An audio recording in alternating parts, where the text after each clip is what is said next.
Okay, so I'm going to assume you've read example 2, and we're going to go over how to classify the costs for example 2.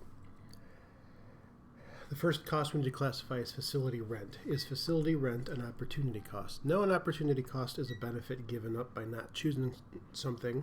That's not what facility rent is, so it's not going to be an opportunity cost. Is it a sunk cost? No, it's not a sunk cost. We haven't incurred it yet. Is it variable? Nope. It's not a cost that varies with respect to the number of units produced or sold. So therefore, it is a fixed cost. So we'll call that a fixed cost.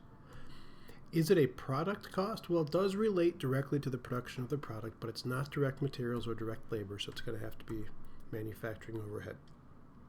It's a cost of producing the product, not selling the product, so it's not a selling cost. Is it a differential cost? Is it differential between producing the safe and not producing it? Yes. If we don't produce the safe, we don't have to incur the cost. If we do produce it, we do. Utilities. Utilities is going to be pretty similar.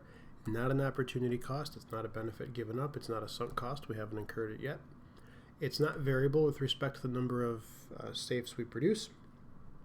We're told it will cost $500 per month, and we would assume that that's independent of the number of safes we produce. So it's a fixed cost.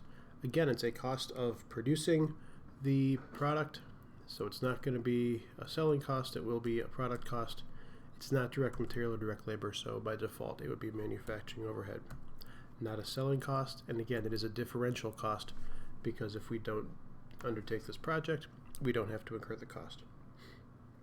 The depreciation of Frank's personal computer. It's not an opportunity cost. Again, it's not a benefit given up. It is a sunk cost. The amount we depreciate is the amount that we paid for the asset at whatever time in the past we bought it.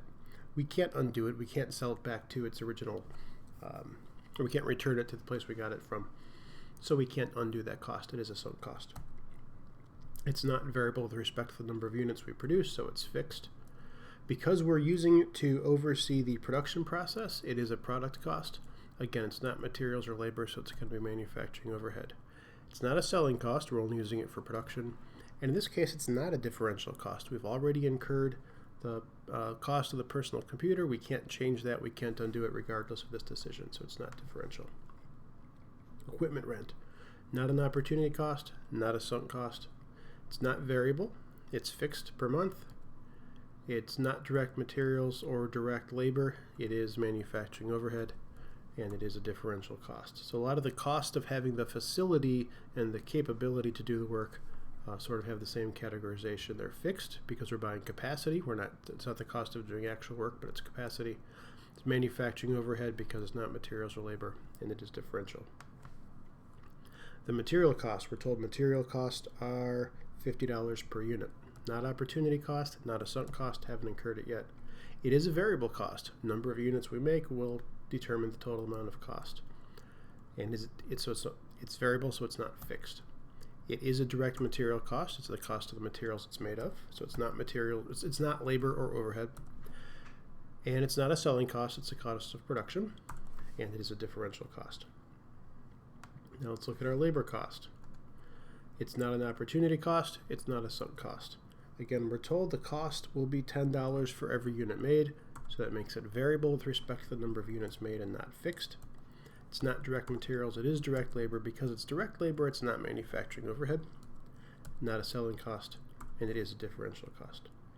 Frank's current salary. So this is the benefit he has to give up. Currently, he has the benefit of making a salary of $4,500 per month. If he takes this opportunity, then he will have to give up the benefit of his current salary. So it is an opportunity cost. It's not a sunk cost. He hasn't decided this yet. He hasn't given up the benefit yet.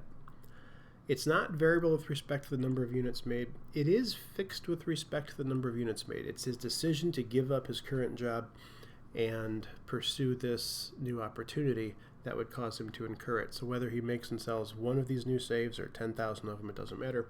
He's still going to incur the cost of giving up his salary. It's not a product cost or a selling cost.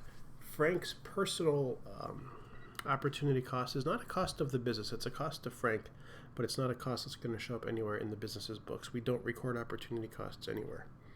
And it is differential. So this decision of whether to pursue this process will affect whether he incurs the opportunity cost or not. Finally, the advertising. We're told it's $2,000 per month, not an opportunity cost. Hasn't yet incurred it, so it's not sunk. It's not variable, but it would be fixed. It's not a product cost, it's a cost associated with selling, so we'd call that a selling cost. And it is a differential cost.